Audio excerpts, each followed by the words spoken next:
Hey everyone, and welcome to The Explainer. I'm really thrilled to have you here today because honestly, we're tackling something that pretty much all of us struggle with at some point, and that is the absolutely paralyzing cost of overthinking. You know the feeling, right? Well, let's dive right in. Today, we're going to explore this really simple yet powerful fable that perfectly breaks down exactly why our brains get stuck in these endless analysis loops, and way more importantly, how we can actually break out of them. So if you've ever found yourself totally frozen by a big decision, unable to move forward because you feel like you just need a little more information, you're definitely going to want to hear this.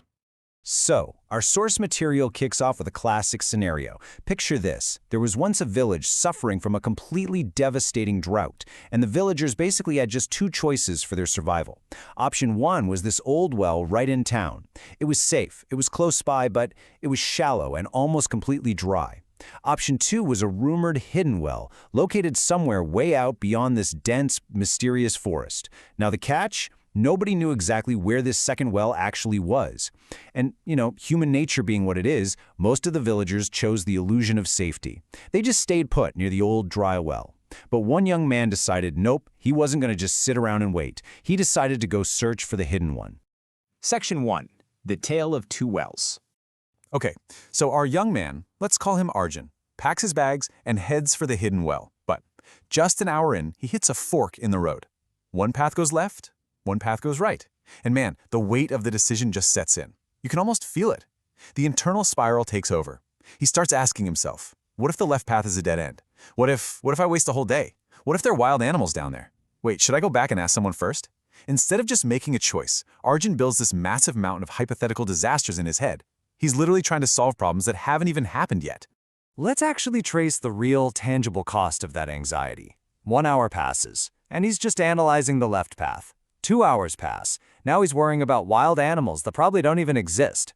3 hours pass, and he is literally still just sitting there in the dirt. Finally, he chooses the left path. But by the time he actually makes a move, the sun is setting. He's made almost zero progress. Analysis paralysis has completely devoured his most valuable, non-renewable resource, his time. Section 2. Analysis paralysis versus action. Now, the very next morning, another villager named Ravi hits that exact same fork in the road. But Ravi, he doesn't sit in the dirt. His pace is brisk, it's energetic, he's got rhythm. He's essentially running on a completely different operating system. He's not smarter than Arjun, he's not stronger. But whenever he hits a decision point, he relies on this single momentum-building question. He asks, what is the best choice with the information I have right now? He answers it, and boom, he moves. He completely bypasses that trap of perfectionism just by accepting that, hey, the information I have right now is all I've got to work with.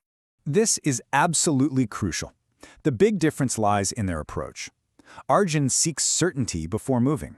He wants the absolute guarantee up front. Ravi, on the flip side, seeks movement to find certainty. Does Ravi make mistakes? Oh, absolutely, for sure. Sometimes he chooses the wrong path and literally has to turn around and walk back. But here's the thing.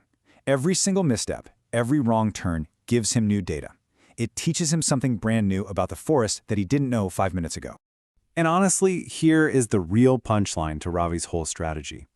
Progress comes from making more decisions, not perfect decisions. By sunset, Ravi has traveled so much farther than Arjun. And it's not because his choices were some stroke of genius. It's simply because he refused to stay static. He just made a high volume of decisions that physically kept propelling him forward. Section 3. The Hidden Cost. So days later, a very frustrated Arjun is watching Ravi constantly pull ahead of him in the forest. Arjun just throws his hands up and asks aloud, how does he always know what to do? Well, this old, wise traveler nearby overhears Arjun complaining and just kind of chuckles. He doesn't know what to do, the traveler says. You think overthinking helps you avoid mistakes? Actually, it helps you avoid movement. Let that sink in for just a second. We build this massive illusion of safety in our own minds, right? We convince ourselves that if we just think about that career change or that relationship issue long enough, we'll somehow crack the code and avoid any pain. But the thinking is really just a convenient excuse to stay comfortably still. To really hammer this point home, the traveler points up to a tree and gives this beautifully simple analogy. He says, see that bird? The bird doesn't calculate every branch it flies. If the branch is weak, it finds another one. The bird just implicitly trusts its ability to adjust while it's in the air. Arjun wanted the certainty before he took the action. But as the traveler reminds him, and honestly reminds all of us, Life only ever hands you certainty after the action, never before it. Section 4. Unmasking the real enemy. Hearing the traveler say this, Arjun has this massive light bulb moment. His endless pursuit of a guarantee wasn't actually about being super strategic at all. It was a defense mechanism. Overthinking is literally just disguised fear. It's the fear of failure, the fear of judgment, the fear of loss, the fear of looking totally foolish.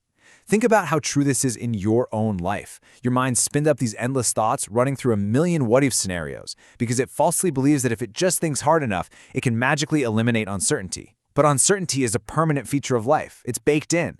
No amount of pacing back and forth at the fork in the road is ever going to remove it. Section 5. Action creates clarity. So once Arjun finally realizes that his overthinking is really just a mask for his fear, he completely flips his mindset. He ditches the need for absolute certainty and adopts a brand new way of operating. He takes that old traveler's wisdom and turns it into this highly actionable 4-step framework. Step 1.